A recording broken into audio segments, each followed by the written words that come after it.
കടം വാങ്ങിക്കുക, കടം കൊടുക്കുക എന്നൊക്കെ കേൾക്കുമ്പോൾ നമ്മുടെ മനസ്സിൽ ആദ്യം വരുന്ന ഇമേജ് പൈസയുടെ ആയിരിക്കും. പക്ഷേ നമ്മൾ ജനിച്ച കാലം മുതൽ കടം വാങ്ങിക്കുന്ന ഒരു സാധനമുണ്ട്. തീർച്ചയായിട്ടും അത് പൈസയല്ല.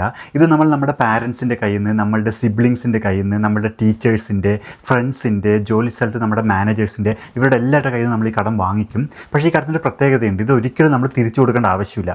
കൂടാതെ കടം തന്ന ആൾ നമ്മളോട് അത് വേണമെന്നും ആവശ്യപ്പെടില്ല. ഇപ്പോൾ നിങ്ങൾ വിചാരിക്കും എനിക്ക് വട്ടായി പോയതാണെന്ന്. ഞാൻ പറയുന്നത് കോൺഫിഡൻസിനെ കുറിച്ചാണ്. ഒരു മനുഷ്യനും ഈ ലോകത്ത് കോൺഫിഡൻസോട് കൂടെ ജനിക്കുന്നില്ല. അവർ പുതുതായിട്ട് എന്തെങ്കിലും ചെയ്യുന്നുണ്ടെങ്കിൽ അത് ആരുടെ കയ്യിൽ നിന്നെങ്കിലും കടം വാങ്ങിച്ച കുറച്ച് കോൺഫിഡൻസ് കൊണ്ടായിരിക്കും.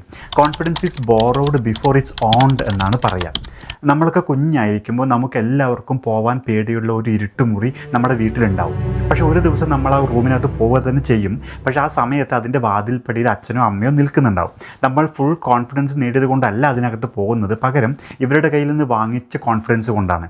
നമ്മൾ സൈക്കിൾ ചവിട്ടാൻ പഠിക്കുമ്പോൾ നമ്മൾ കടം വാങ്ങിക്കുന്നത് നമ്മുടെ ചേട്ടൻ്റെയോ ചേച്ചിയുടെയോ കയ്യിൽ നിന്നായിരിക്കും. ആദ്യമായിട്ട് സ്കൂളിൽ സ്റ്റേജിൽ കയറാൻ പോകുമ്പോൾ കടം തരുന്നത് ടീച്ചറായിരിക്കും.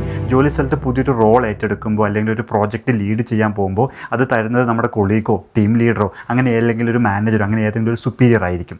അപ്പോൾ ഞാൻ പറഞ്ഞു വന്നത് ഇതാണ്, കോൺഫിഡൻസ് ഇല്ലാത്തത് കൊണ്ട് നിങ്ങൾ എന്തെങ്കിലും കാര്യം തുടങ്ങാൻ മടിച്ച് നിൽക്കുന്നുണ്ടെങ്കിൽ ഇത്രമാത്രം ഓർക്കുക, എല്ലാവരും കടം വാങ്ങിച്ച കോൺഫിഡൻസ് കൊണ്ടാണ് തുടങ്ങിയിട്ടുള്ളത്. ഫുൾ കോൺഫിഡൻസോടുകൂടെ ആരും ഒന്നും തുടങ്ങിയിട്ടില്ല.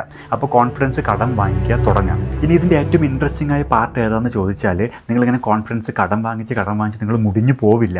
പകരം കോൺഫിഡൻസ് കൂടി വന്നിട്ട് നിങ്ങൾ കോൺഫിഡൻസ് പ്രൊഡ്യൂസ് ചെയ്ത് തുടങ്ങും. അതിനർത്ഥം നിങ്ങൾ നിങ്ങളുടെ ടീച്ചറുടെയോ പാരൻറ്റിൻ്റെയോ മാനേജറുടെയോ ലെവലിലേക്ക് ഉയർത്തപ്പെട്ടു എന്നാണ്. ഇനി നിങ്ങൾക്ക് കോൺഫിഡൻസ് കടം കൊടുത്ത് തുടങ്ങാൻ പറ്റും. അതാണ് ഇതിൻ്റെ ഏറ്റവും ബ്യൂട്ടിഫുൾ പാർട്ട്.